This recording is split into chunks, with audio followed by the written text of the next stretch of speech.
케이 피어스는 남편 데이빗, 아들 데릭과 함께 조지아주 그로브타운에 사는 주부였습니다. 가족을 사랑했고 헌신적인 엄마였지요.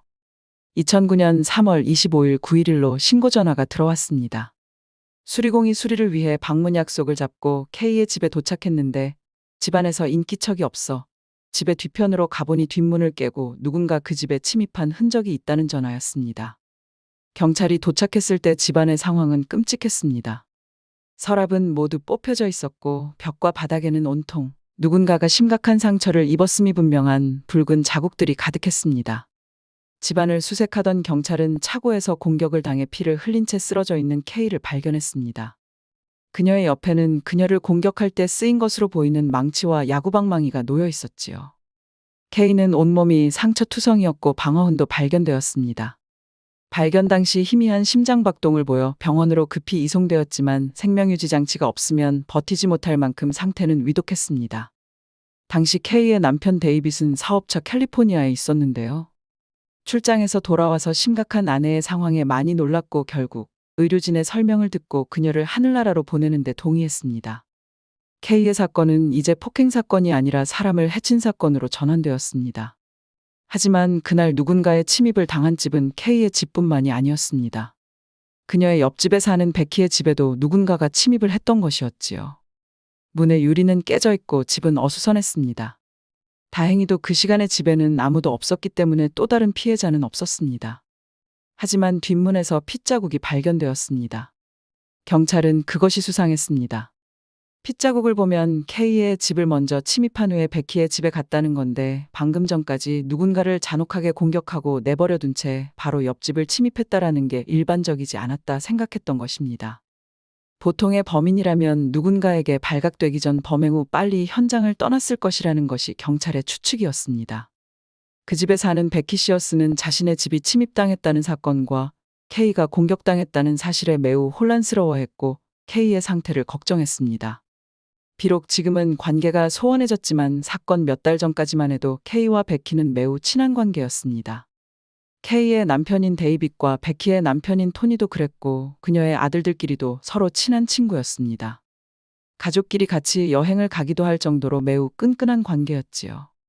처음 K의 집을 수리하러 왔다가 신고를 했던 수리공에게 발견 당시 근처에서 누군가를 목격한 일이 있는지 물었더니 신고한 후 경찰을 기다리던 중에 길 건너 바위편에 앉아있던 동네 청년을 보았다고 이야기했습니다. 그 청년은 옆집에 사는 베키의 아들 중 한 명인 마이크 바워스였습니다.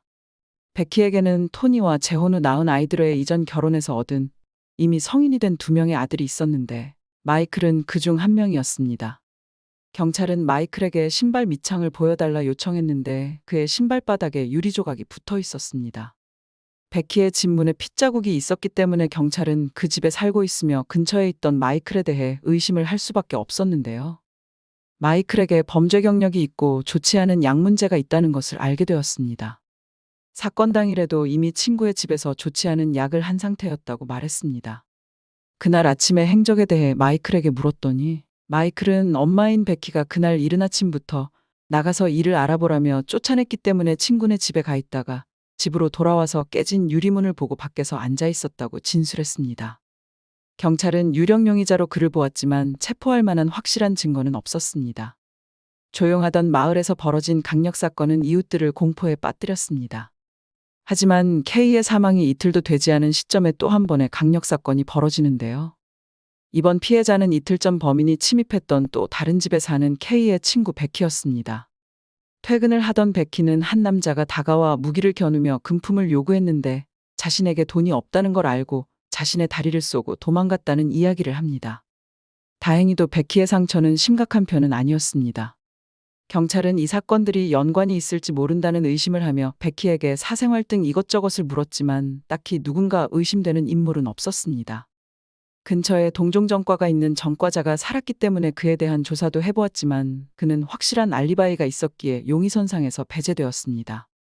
베키의 아들 중 한 명인 22세의 마이클은 약 문제에 얽혀있기 때문에 경찰은 혹시 마이클에게 대금을 지급받지 못한 거래상이 엄마인 베키를 통해 돈을 회수하려 했을 가능성에 대해서도 의심을 했습니다. 하지만 K의 사망 사건이 누구와 관련이 있는지 알고 있다는 한 명의 제보자로 인해 수사의 방향이 바뀌게 되었습니다. 유치장에 수감되어 있던 한 사람이었는데요.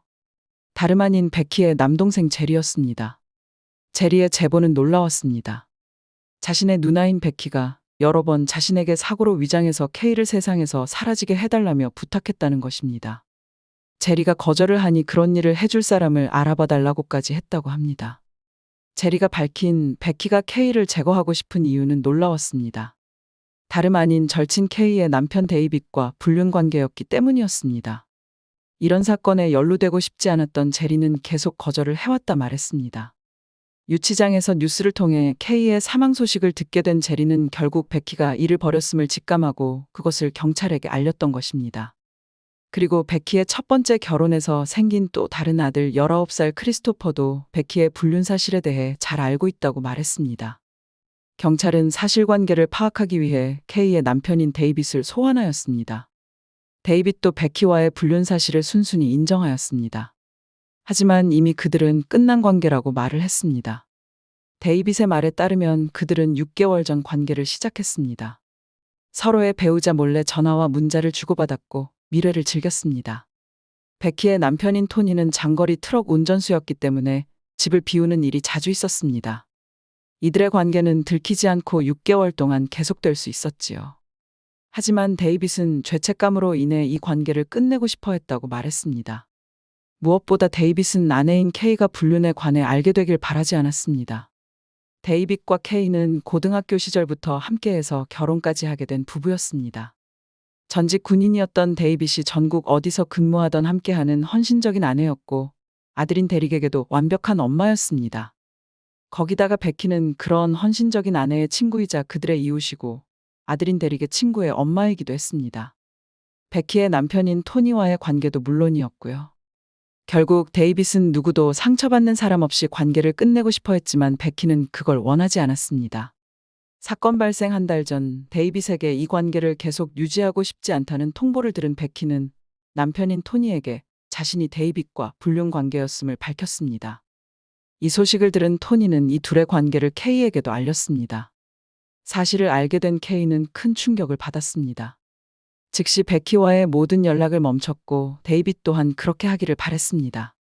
데이빗은 K에게 용서를 바라며 베키와의 모든 관계를 끊겠다고 이야기했지만 많은 것이 얽혀있기 때문에 간단한 문제는 아니었습니다. K와 데이빗은 상의 끝에 집을 내놓고 이사도 결심했습니다. 데이빗의 말을 들은 경찰은 비록 데이빗의 알리바이가 확실하지만 베키와 데이빗이 같이 K를 제거할 계획을 세웠던 건 아닐까도 의심했습니다. 그들의 관계가 이미 끝났다는 데이빗의 말과는 달리 이들은 K에 대한 공격이 있던 전날 통화를 한 기록이 발견되었기 때문입니다. 데이빗은 출장지의 호텔방에서 K에게 전화를 걸었고 두 사람은 전화로 둘만의 아주 은밀한 시간을 즐겼다고 인정했습니다. 그리고 바로 그 다음 날 아침 K가 사망한 것이었지요. 하지만 데이빗은 너무도 절망스러운 유족의 모습이었고 베키가 K를 해칠 것이라는 예상은 물론 K를 없애면서까지 자기를 원할 것이라고는 상상조차 못했다고 이야기합니다. 자기로 인해 엄마를 잃은 아들 데릭에 대한 깊은 죄책감도 표현했고요. 조사 과정 중 데이빗을 통해 경찰은 또 하나의 유의미한 정보를 획득하게 되었는데요. 이는 두 사람의 불륜을 베키의 아들 중 한 명인 크리스토퍼가 알고 있다는 이야기였습니다. 이는 베키의 동생인 제리의 말과도 일치했습니다. 베키가 첫 번째 남편과의 사이에서 얻은 두 명의 아들이 마이클과 크리스토퍼였는데요. 크리스토퍼는 19살로 22살인 마이클보다 동생이었지만 베키가 심적으로 많이 의지를 하는 아들이었습니다. 크리스토퍼도 엄마인 베키에게 많은 의지를 하는 아들이었지요.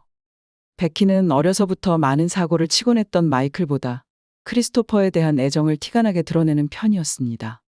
깜짝 선물로 크리스토퍼에게 차를 사주기도 했고 19살인 크리스토퍼에게 집을 사주기도 하는 등 많은 것을 주고 싶어 했고 실제로 그랬습니다. 제리는 크리스토퍼의 집에서 같이 살았었는데요.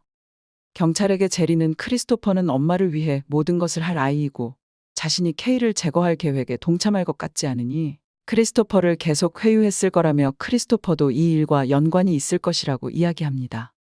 경찰은 크리스토퍼가 사건에 대해 무엇인가를 알고 있을지도 모른다고 생각하고 크리스토퍼를 소환합니다. 경찰에 소환된 크리스토퍼는 극도로 긴장하는 모습을 보여주었습니다. 계속해서 손을 떨었는데 자신은 원래 이렇게 손을 떤다고 이야기했지만 노련한 형사들의 눈에는 그가 무언가를 감추고 있다는 생각이 강하게 들었지요. 크리스토퍼에게 그날의 알리바이에 대해 질문했지만 그날 그의 행적에 대해 증언해 줄 수 있는 사람은 엄마인 베키밖에 없었습니다. 경찰들이 그들이 알고 있는 것을 이야기하며 크리스토퍼를 압박하기 시작하자 그는 변호사를 요구했습니다. 베키도 경찰서로 왔습니다. 모자는 각자 분리되어 신문을 받았는데요. 하지만 범행 현장에서 그들과 연관시킬 확실한 물리적 증거가 나온 것은 아니었습니다. 베키는 자신과 데이빗이 사귀었던 것은 맞지만 이미 끝난 관계이며 자신은 이 사건과 관계없다며 강하게 주장했습니다. 하지만 사건 전날 있던 은밀한 전화통화에 대해서는 인정을 했습니다. K를 사고로 위장하여 제거해달라고 부탁한 사실에 대해서 경찰들이 알고 있다는 것을 밝히자 자신은 그냥 K가 사라졌으면 좋겠다라고 이야기한 적은 있지만 실제로 그것을 바란 적은 없다고 부인하기도 했습니다. 하지만 더 이상 빠져나갈 곳이 없다고 생각했는지 이제 사건의 방향을 자신의 아들인 크리스토퍼로 돌리려 애를 씁니다. 자신이 데이빗과의 관계 때문에 스트레스 받는 것을 크리스토퍼가 알고 있었고 자신을 행복하게 하기 위해 아들이 결국 사고를 저지르고 말았다고 말입니다. 자신은 이미 사건이 일어난 후에야 사실을 알게 되었고 그런 일까지 벌인 아들을 위해 잡히지 않도록 도와주기만 했을 뿐이라고 울먹입니다. 그리고 범행의 결정적인 증거가 될 물품들의 위치를 알려주기까지 합니다.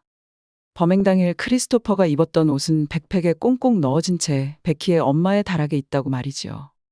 강도 사건으로 위장하기 위해 자신의 집도 침입을 받은 걸로 꾸미고 귀중품도 없어진 것처럼 꾸몄는데 집에서 사라졌다고 신고했던 귀중품들도 크리스토퍼의 옷들과 함께 가방에서 발견되었습니다. 결국 경찰은 크리스토퍼의 살인 혐의를 입증할 결정적인 증거를 엄마인 베키를 통해 얻을 수 있었습니다. 정말 대단한 엄마가 아닐 수 없습니다. 사건 며칠 후 베키가 강도를 당했다고 신고했던 것도 모자의 자작극이었습니다. 실제로 쏘려고까지 했던 건 아니었지만 실수로 총상을 입었던 것이었지요. 아마 유리한 입장을 받기 위해 그녀는 아들을 배신했겠지만 그녀도 결국 처벌을 피해가지는 못했습니다. 두 사람은 결국 유죄를 인정하고 두 사람 모두 가석방이 없는 종신형을 선고받고 현재 복역 중입니다. 오늘의 이야기는 친구의 남편과 바람핀 것만으로 모자라 아들에게 연적인 자신의 친구를 제거해달라고 부탁하더니 결정적인 순간에는 모든 책임을 아들에게 떠넘기려 했던 비겁한 엄마 베키 시어스의 이야기였습니다.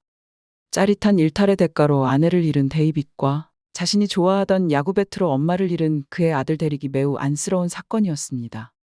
하지만 개인적으로 데이빗이 오래오래 죄책감을 갖고 살았으면 좋겠네요. 친구와 남편의 배신을 알게 된 후 죽기 전까지 괴로웠을 K의 명복을 빌며 오늘 소개해드릴 사건 마치겠습니다.